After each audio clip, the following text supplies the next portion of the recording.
Well, first off, thank you for having me here with Ladies at UX Seattle and Ladies at UX San Francisco. It's so awesome to be here with you, and thank you for coming along on this journey with me to the intersection of design, health, and well-being. As Clara mentioned, my name is Jenka. I'm a principal user experience designer at athenahealth, which is a network of more than 350,000 providers and over 110 million patients. And here's the obligatory shot of me pointing intently at a wall of Post-its, so you know I'm a serious designer. I also created the health-centered design framework, which I'll share with you today. And I'm also the creator of Spa X Home guided well-being experiences. The Spa X Home started out as my quarantine birthday party last year. In fact, you might recognize Clara, the organizer of Ladies at UX San Francisco, who was at my birthday party. And since then, it has grown into a collective experience shared by people all over the world. And we'll get to experience a sample of that a little bit later this evening as well. But before we get into that, I would love to know what brings you here. Is there something specific that spoke to you about this session in particular? Something you're hoping that I'll touch on? Feel free to type your answers into the chat. Really, what are you curious about in this next hour and a half together? Something brought you here. So I'd love to know what that is.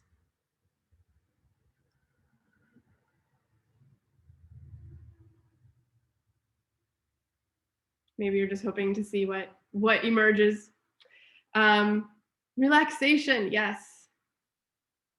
Yep. Spa, that's awesome. Okay, cool. Well, I hope health is sensitive design research space. Oh, I love it.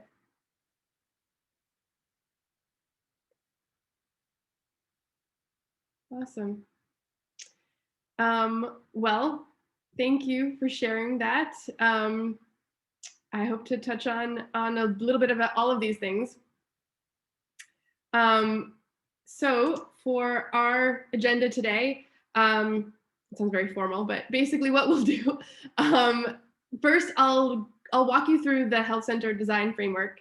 And I'm also going to share some new evolution of my thinking around this intersection of design and health, because I've given talks on the health-centered design framework, but this is actually going to be something brand new. And then we'll get into the Spa X Home guided well-being experience. So when I first started to think about the intersection of technology, design, and health, this was around 2017, 2018. And what struck me about the time and place that we had ended up in was examining where our ideas, my ideas, your ideas, our ideas about what makes good design, technology design, had come from. You know, how had the legacy of technology design shaped our present? So back in 2003, in the pre-dawn of the digital tech era, behavior scientist B.J. Fogg published a book called Persuasive Technology: Using Computers to Change What We Think and Do. And this book became really foundational in technology design, and Fogg would go on to found the Stanford Persuasive Tech Lab, whose graduates include the founder of Instagram and people who work at Facebook and Google and Snapchat and every major technology company.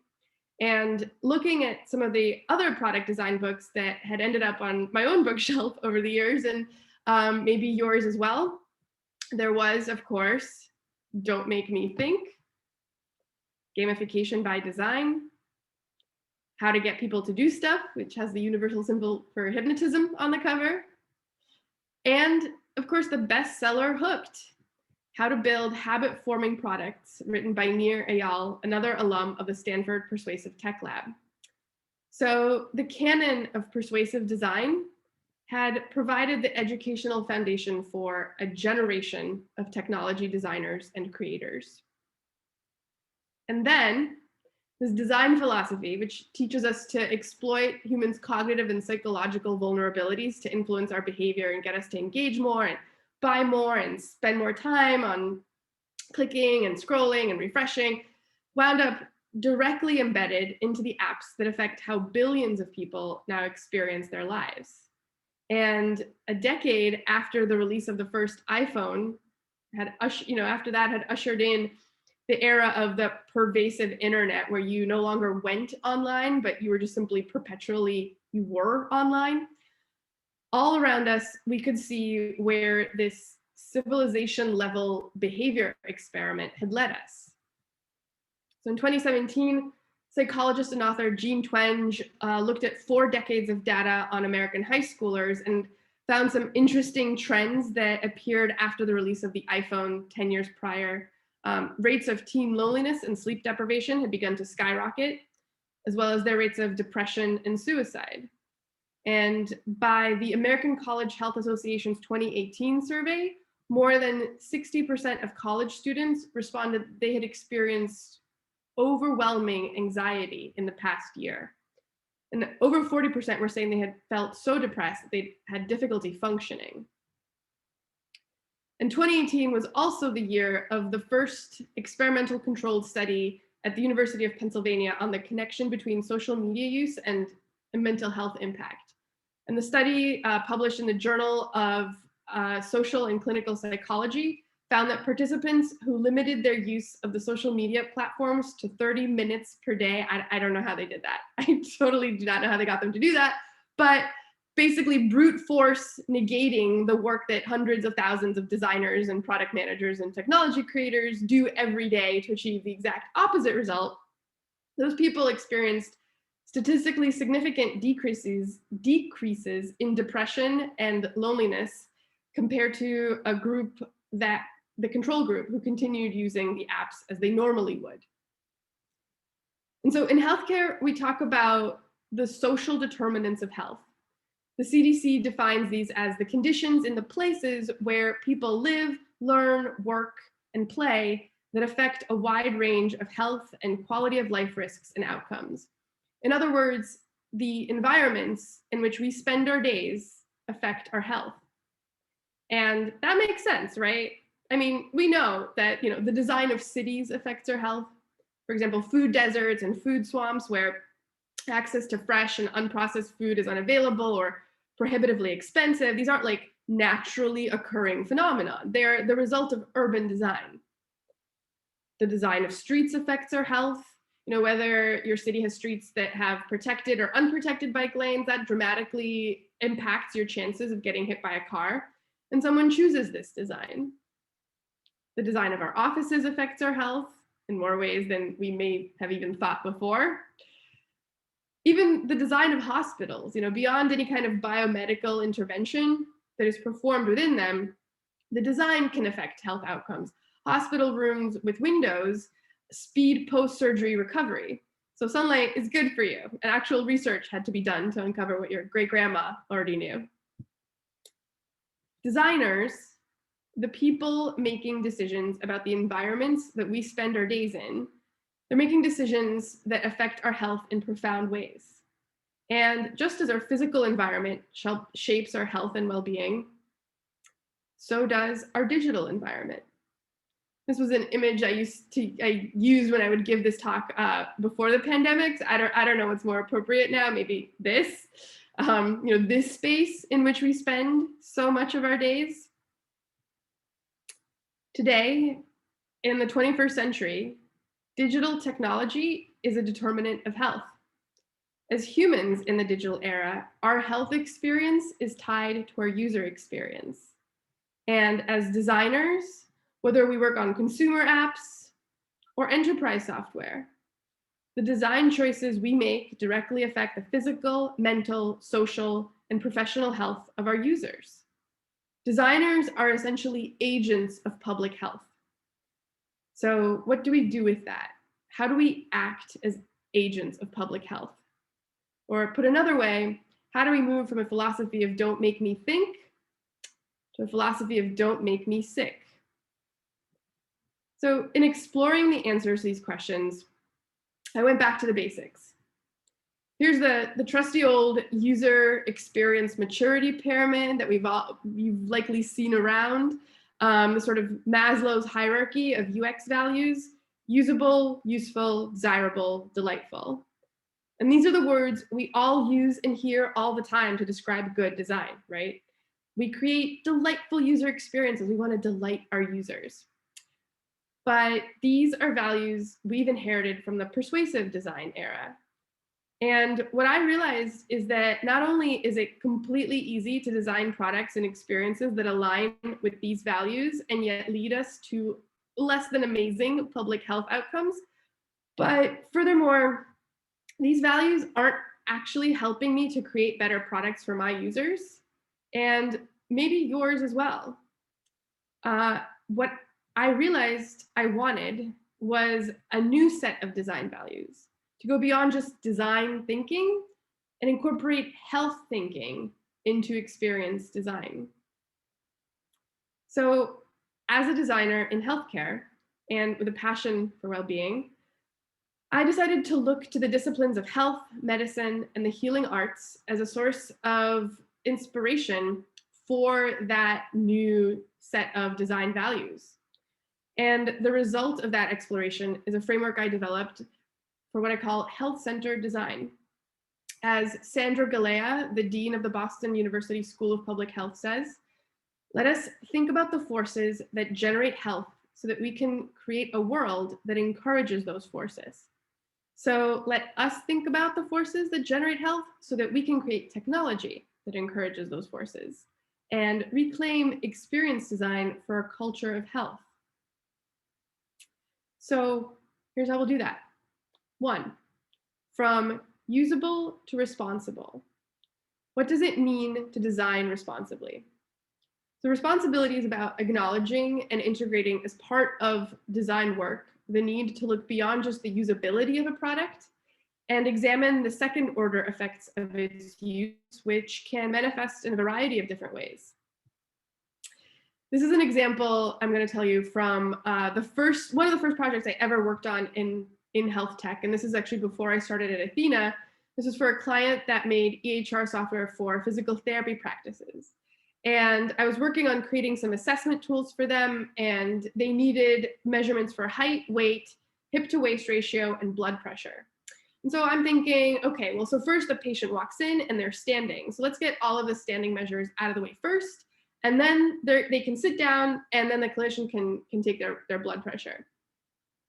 And so I'm working on this, and I show this to their physiologist that I'm working with, and she looks at this and she goes, you know, and she's this very attractive woman, and she says, you know, if I measure a guy's hip circumference and waist circumference, and then I take his blood pressure, that is going to give me a very different result than if I do it the other way around.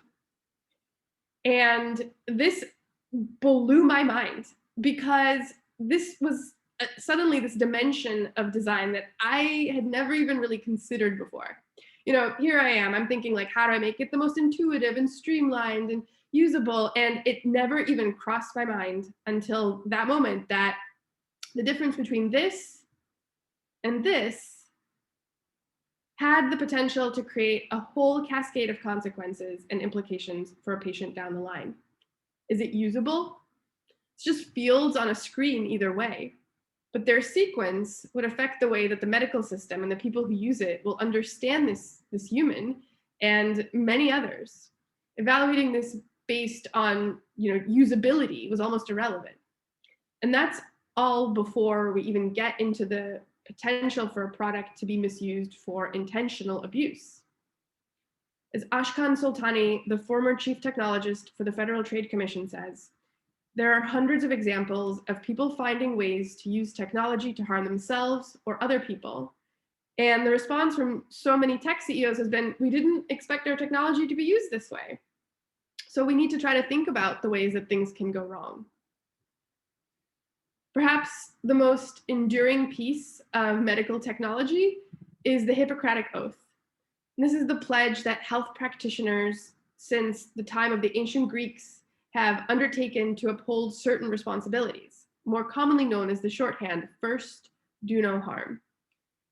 And this is actually a fragment of the oath on papyrus from the 3rd century. Today, centuries later, it is incredibly easy to design highly usable technology experiences that degrade the health of the humans who use them. So we have to start at a point beyond usable. It is awareness and understanding of our responsibility that is the foundational starting point for health-centered technology design values. 2, from useful to pain reducing. So in product design, we're taught to think in the language of usefulness. We talk about the minimum viable product and adding value. We don't really talk about how what we create affects our users' experience of pain. Unless, we mean pain points, which are just points of friction in accomplishing a task, which is still ultimately about usefulness. But pain in design can be an effect of time on the body. So something that might be enjoyable the first time around or for the first minute is painful by the 85th time or the 85th minute. How many of us have gotten sucked into watching things or scrolling through things and, it was fine, it was fun in the beginning, and then, like an hour and a half later, we're like, why are we still doing this? And then something that is perhaps mildly annoying or unpleasant at an individual instance becomes pain at scale. So how do we think about actual pain reduction in product design?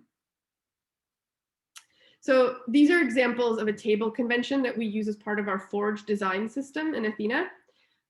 So this is actually a little bit of like an interactive part here.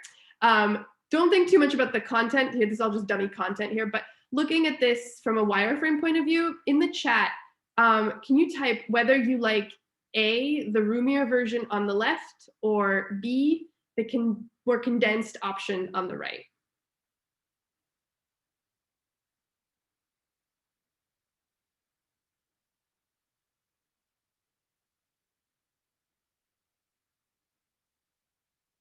Okay, some brave souls here with the B.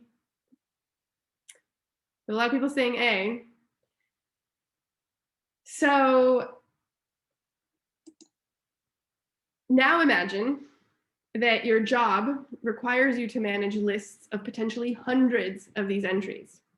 The option on the left shows you 17 entries before you have to start scrolling, and the one on the right shows you 28 before you have to start scrolling. So consider the motor and cognitive resources that you're going to have to expend just scrolling through like a giant list like this.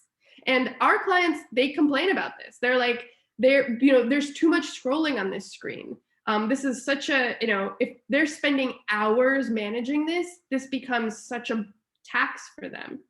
And across the axes of time and scale, all that pretty negative space that is so aesthetically appealing at first glance, it becomes a much bigger physical tax on the user. So pain in design is created at the anatomical level. The strain from tilting your head down to look at your phone, that can be up to the equivalent of adding 60 pounds weight onto your neck. And the ergonomic considerations are only going to become more important as we move into the realm of 3D and VR interaction design. How do different designs affect the strain on different muscle groups? Moving things like this or like this, how does that impact the body? And at a physiological level, the blue light we all stare at on our devices, for example, that wreaks havoc with our sleep cycles, affecting memory and cognitive function, or those stress response inducing red notification bubbles, or even just staring at a bright white screen all day. We need to get comfortable talking about design in the language of pain. A very basic way to integrate pain considerations in the design process is to design and test for use at scale and over time. That fancy animation that looks so great the first time something loads, what about the 85th time somebody has to load it? What is the experience at the end of the day in hour 8 as opposed to in the morning? And I actually use this in conversations with my devs where it's like, okay, well, we can do that, but that would just be pushing pain down onto our users if that's what we want to do. And no one wants to defend that for some reason, as opposed to, a debate about whether something is useful enough, which, just turns into an argument that goes on forever and, no one can ever win. So positioning design in the language of pain, it reframes our perspective and the conversations that we have with our stakeholders. It allows us to question assumptions that are often obscured by mere usefulness and arrive at potentially different design decisions that we might have otherwise. 3, from desirable to empowering. So at Athena, we have a patient portal product where people can schedule doctor's appointments, check lab results, message their providers, and so on. And when we were discussing the various success metrics, monthly active users was proposed. But the thing about that is that people who go to the doctor more often and have more lab results done and in general engage with their patient portal more are typically less healthy than people who need to use it less. So an increase in usage may actually be an indicator of worsening health outcomes. Was monthly active users really the right way for us to measure success? Yet that is just the default that we inherited from persuasive tech.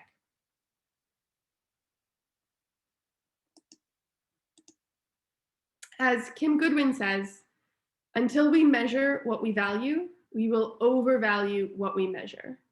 And to flip the power dynamic, we need to rethink what we measure. Designing for empowerment is ultimately about defining the outcomes we value and measuring success against those outcomes, rather than relying on rote user behaviors. Those kinds of short-term event metrics around engagement and usage, they're not end goals unto themselves. They're just leading indicators. And they're also the easiest metrics to move using design patterns that undermine user health. In the end, there's no long-term health for our products if they degrade the health of our users. 4, from delightful to dignifying. So when UXPA magazine published the UX maturity pyramid in 2014, they declared that delightful is the highest level of UX maturity. The quality of emotional responses elicited by a product is a measure of its delightfulness.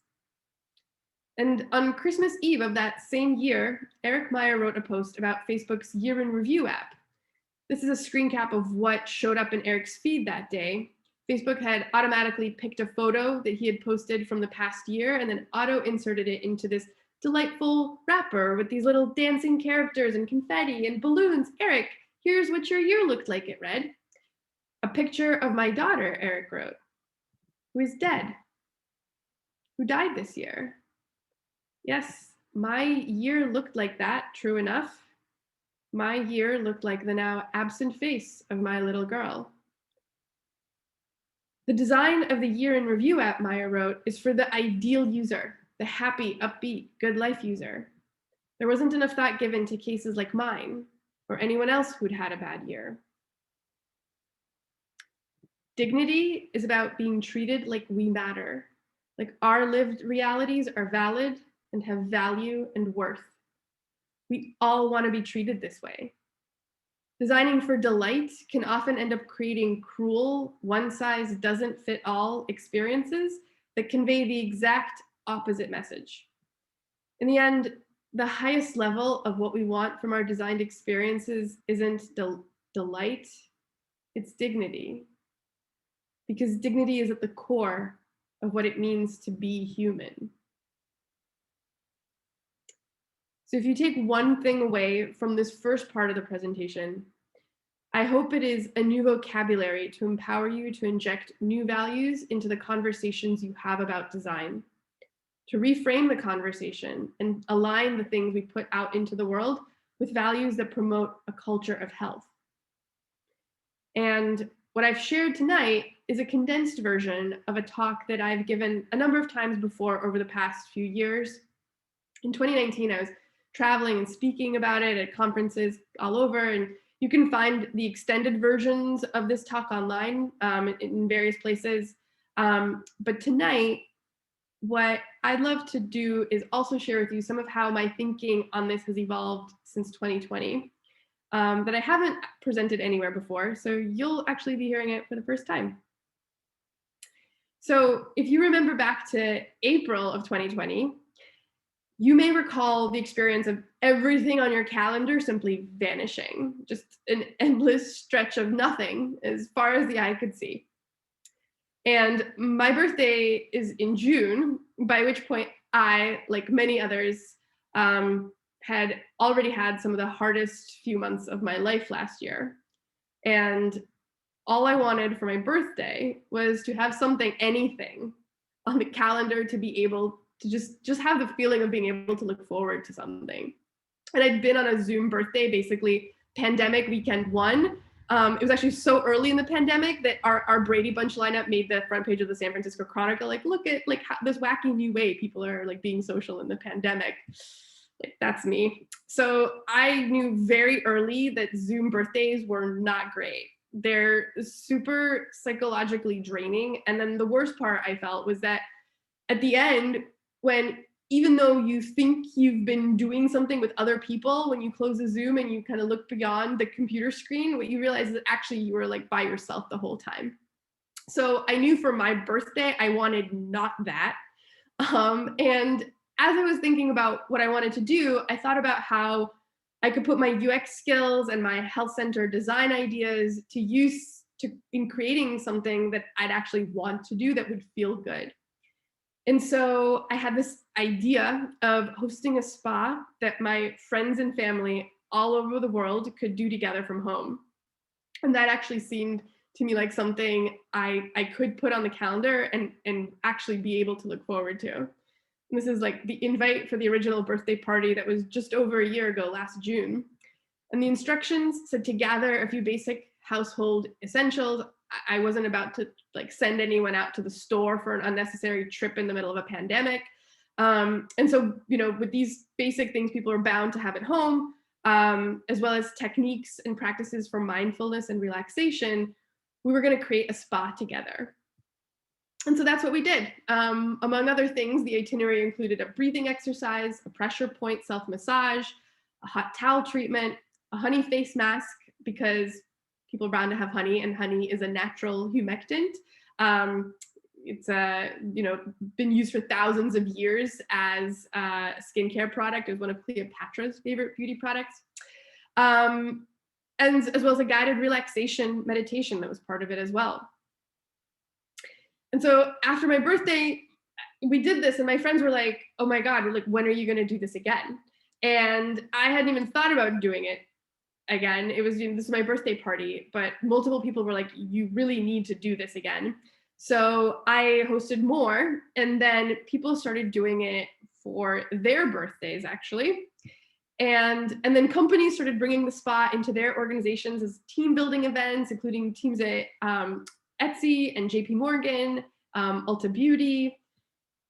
And this is the kind of feedback I get afterwards. You know, this is what people say.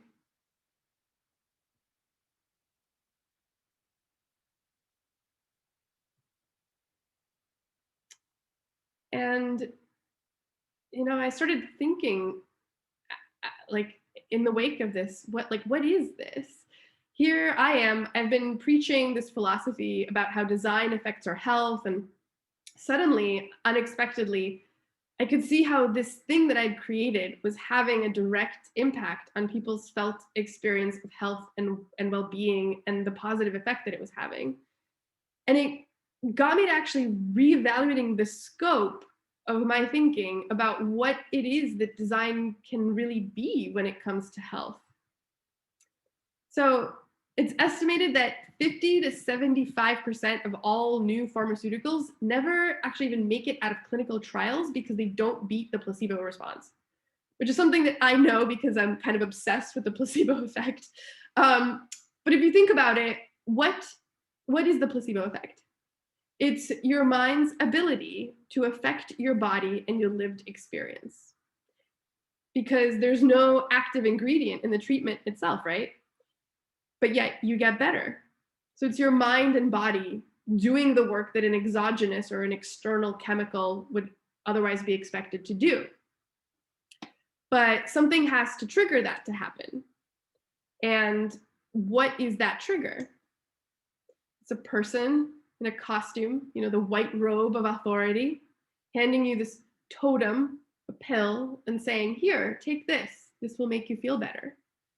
And there are actually even more invasive placebo treatments, such as placebo surgeries, which actually have been shown to have significant impact on patients with Parkinson's disease. It's really intense. Notably, actually, the more invasive and intense the scale of the placebo intervention, the more pronounced its effect is. And all of that is pure experience design. It's a constructed experience that generates a physiological reaction, right? The active ingredient is the experience design.